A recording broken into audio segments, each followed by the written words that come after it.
बिस्मिल्लाहिर्रहमानिर्रहीम, अस्सलामु अलैकुम। लाखों करोड़ों दुरूदो सलाम मोहम्मद मुस्तफ़ा सल्लल्लाहु अलैहि वसल्लम और आले मोहम्मद पर। मैं हूं उमर दराज गोंदल और आप मेरा यूट्यूब चैनल देख रहे हैं। नाज़रीन, अफ़गानिस्तान से कुछ अपडेट्स लेकर आपकी खिदमत में हाजिर हुए हैं। हुकूमत तालिबान बना रहे हैं और लगता ये है कि उनकी हुकूमत के लिए जो लॉबिंग है, उनकी हुकूमत के लिए जो सिफारतकारी है, वो रूस और चीन कर रहे हैं। आपको याद होगा कि कल हमने आपको वीडियो दी थी और बताया था कि रूस के सदर व्लादिमीर पुतिन ने तवील अरसे के बाद अफगानिस्तान के मामलात के ऊपर जबान खोली है, वो खुलकर बोले हैं। और इससे पहले यूएन सिक्योरिटी काउंसिल के अंदर भी उन्होंने मुकदमा अफगानिस्तान के तालिबान का लड़ा था और यही काम किया था चीन ने जब उनका बरतानिया के वज़ीर ख़ारजा से बातचीत हुई और कहा कि ज़्यादा प्रेशर मत डालो, उनकी रहनुमाई करो।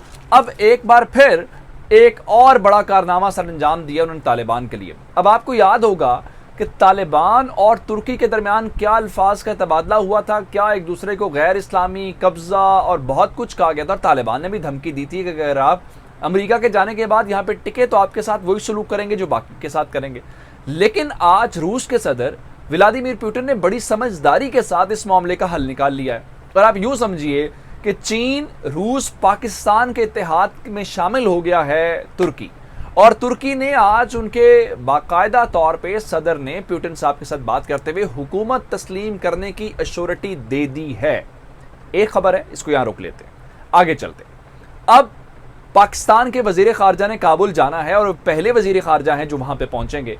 और उससे पहले ये खुशखबरी सुनाई है सरगई लारोफ जो रूस के वजीर खारजा हैं, उन्होंने आज पाकिस्तान के वजीर खारजा को फोन किया और उनको बताया कि भाई ये मसला हो गया हल, तुर्की भी हमारे साथ शामिल हो गया है, इसलिए इसमें परेशान या घबराने की कोई ज़रूरत नहीं है। और ये पैगाम तालिबान तक पहुंचा दें तो तालिबान के लिए अब पाकिस्तान के वजीर खारजा एक बहुत बड़ी खुशखबरी लेके जा रहे हैं।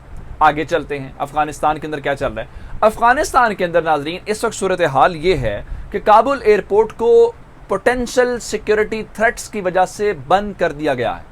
अगले 48 घंटे के लिए फिलहाल एयरपोर्ट बंद रहेगा और अमेरिका ने एडवाइजरी जारी की है कि आप अपने जो शहरी हैं, खासकर जो अमेरिकी शहरी हैं, वो अगले 24 या 48 घंटों के लिए या अनलेस अगली एडवाइजरी स्टेट डिपार्टमेंट या जो अमेरिकी हुकाम है वो जारी नहीं कर देते, आप काबुल एयरपोर्ट की तरफ नहीं आएंगे।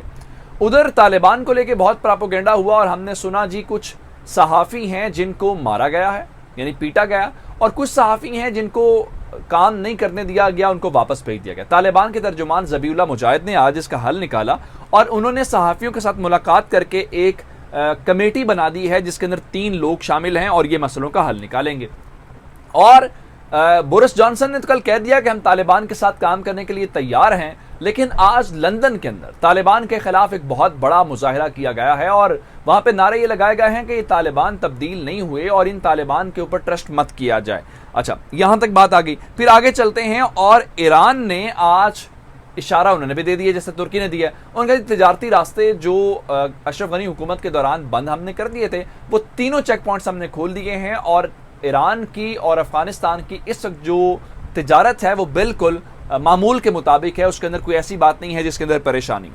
अच्छा, फिर आज अफगानिस्तान से एक और खबर हमारे पास आई है, वो ये है कि लोगों को आज दफ्तरों से वापस भेज दिया गया। यानी लोग काम करने के लिए गए हैं लेकिन उनको कहा गया है कि उनके आला हुकाम ने इस बात की इजाज़त नहीं दी, इसलिए वो वापस जा रहे हैं। अच्छा, और एक जो बड़ी अलार्मिंग सिचुएशन में मिली खबर वहाँ से मिली है जिसको डिटेल में हमने बात करनी है, वो ये है कि टेक ओवर को तकरीबन 8 दिन होने वाले हैं, या अगर 8 दिन नहीं भी होने वाले तो जब से तालिबान का अंदाजा था तो उस वक्त से ही मामलात इस किस्म के होना शुरू हो गए थे। तो 8 दिनों से बैंक्स बंद हैं, एटीएम्स आउट ऑफ कैश हैं, जिस वजह से आम लोगों को मसाइल का सामना है और इस सूरत हाल के ऊपर भी नजर। और फिर क्रिकेट के हवाले से हमने आपको बात बता दी थी कि तालिबान ने कहा हमें कोई इससे मसला नहीं है और उन्होंने अफगान क्रिकेट बोर्ड का दौरा भी किया है और अफगान क्रिकेट बोर्ड ने इसका बाकायदा एलामिया भी जारी कर दिया। लेकिन आज एक दिलचस्प मंजर देखने को मिला। वो दिलचस्प मंजर ये था कि आज काबुल का जो इंटरनेशनल स्टेडियम है वहाँ पे अफगान खिलाड़ी प्रैक्टिस कर रहे थे, लेकिन उनकी जो सिक्योरिटी है वो तालिबान संभाले हुए थे। अब ये वही खिलाड़ी हैं अफगानिस्तान के जो इंडिया के अंदर प्रैक्टिस करते थे। इंडिया कहता था ये हमारा होम ग्राउंड है, यहाँ पे आप खेलें और आप पाकिस्तान के बारे में ना जाएं। और आपको अंदाज़ा है कि इससे पहले अफगानिस्तान के अपने जो भी हालात थे, अफगानिस्तान की क्रिकेट टीम पाकिस्तान का दौरा कैंसिल कर चुकी है। किस बुनियाद के ऊपर? कहते हैं जी पाकिस्तान के हालात ठीक नहीं। हालांकि अफगानिस्तान के जो हालात हैं वो दुनिया के सामने है, लेकिन वो कहते हैं नहीं पाकिस्तान के हालात ठीक नहीं है। आपने अगर अभी तक हमारा चैनल सब्सक्राइब नहीं किया तो चैनल सब्सक्राइब कर लीजिए, बेल आइकन के ऊपर क्लिक कर लीजिए ताकि हमारी आइंदा आने वाली वीडियोस बर वक्त आप तक पहुंचते। अच्छा, अब मैंने इंट्रो के अंदर ये सारी बातें लॉबिंग वॉबिंग वाली बता दी। अब मैं वो क्रक्स बताना चाहता हूं जो आज उस बातचीत के दौरान हुआ है। आज प्यूटन साहब का और उर्दगान साहब का कांटेक्ट हुआ है और ये पोस्ट विड्रॉल जो है ये पहली कॉल थी इन दोनों रहनुमाओं के दरमियान।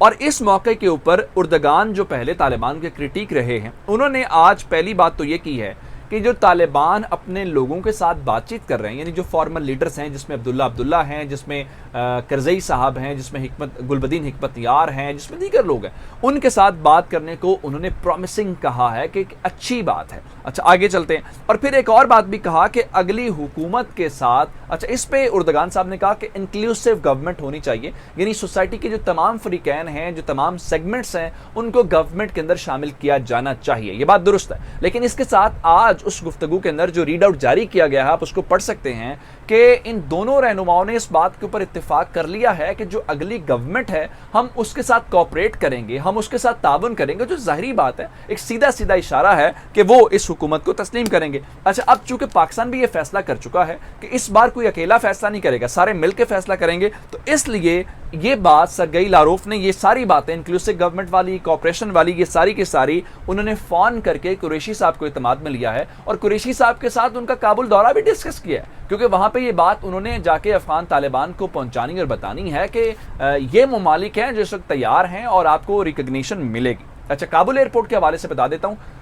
एक तरफ ये कहा जा रहा है जी जो अंदर लोग हैं पहले उनको इवैक्यूएट किया जाएगा, फिर जो बाहर लोग हैं उनको मौका दिया जाएगा वो आ सके। लेकिन इस वक्त हमारे पास जो इत्तलात हैं कि अमेरिका ने ये कहा है कि पोटेंशियल सिक्योरिटी थ्रेट्स मौजूद हैं, इसलिए इन थ्रेट्स के होते हुए हम इन फ्लाइट्स को ऑपरेट नहीं कर सकते। इसलिए जो शहरी इस वक्त बाहर हैं और खासकर अमेरिकन हैं वो अपने आप को घरों तक महदूद कर लें। और जब तक आज होटल से हेलीकॉप्टर के जरिए लोगों को निकाला, क्योंकि परेशानी है लोगों को, पहले खबर आई कि तालिबान मार पीट रहे हैं, हालांकि तालिबान तो इसे। अच्छा, फिर मैंने आपको सहाफ़ियों के मसाइल वाली बात बताई थी। सहाफ़ियों के जो 3 लोग उन्होंने शामिल किए हैं उसके अंदर एक तो सहाफ़ती नुमाइंदा जो उनकी फेडरेशन ऑफ जर्नलिस्ट है उनसे शामिल करेंगे, फिर इनका जो कल्चरल कमीशन है तालिबान का उसमें से एक नुमाइंदा होगा, और काबुल पुलिस का नुमाइंदा जो है वो भी उसमें इंक्लूड किया ताकि अगर उनके मसाइल हल हो। अच्छा, फिर आज हाइड पार्क के अंदर लाखों बल्कि थाउजेंड्स, अल जजीरा और बीबीसी लिख रहे हैं थाउजेंड्स, यानी हजारों की तादाद में लोग इकट्ठे हुए हाइड पार्क में। इन्होंने यहां से मार्च किया और 10 डाउनिंग स्ट्रीट जहां पे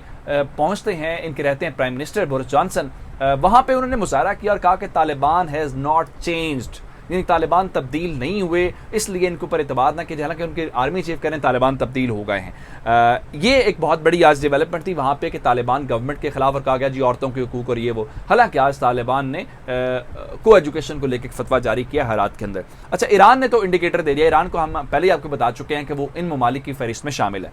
अच्छा, जो अजीब बात थी कि आज लोग जब ऑफिस के अंदर काम करने गए, ये एक अच्छी बात इसलिए थी कि लोग तालिबान के ऊपर एतमाद कर रहे हैं, तालिबान कह रहे हैं वापस आए, हम आपको कुछ नहीं कहेंगे। लेकिन आज उनके लोग कह रहे थे हमें ऊपर से इंस्ट्रक्शंस नहीं आई, इसलिए हम ऑफिसेज को रीओपन नहीं कर सकते, हमें इंतजार करना पड़ेगा। अच्छा, फिर बैंक्स वाली बात भी मैंने आपको बता दी। लेकिन जो इंपॉर्टेंट बात थी वो क्रिकेट वाली थी कि काबुल के अंदर आज हमने वो शानदार मंजर देखा और काबुल के अंदर आज उनकी टीम ने तालिबान की सिक्योरिटी में, तालिबान के सिक्योरिटी हिसार के अंदर जो है प्रैक्टिस की है। मजीद अपडेट्स आएंगे आपकी खिदमत पेश करेंगे। मुझे उमर दराज गोंदल को फेसबुक, ट्विटर, इंस्टाग्राम को फॉलो कर सकते हैं। मेरा यूट्यूब चैनल सब्सक्राइब कीजिएगा। आपकी समातों का बहुत शुक्रिया। खुदा हाफिज़।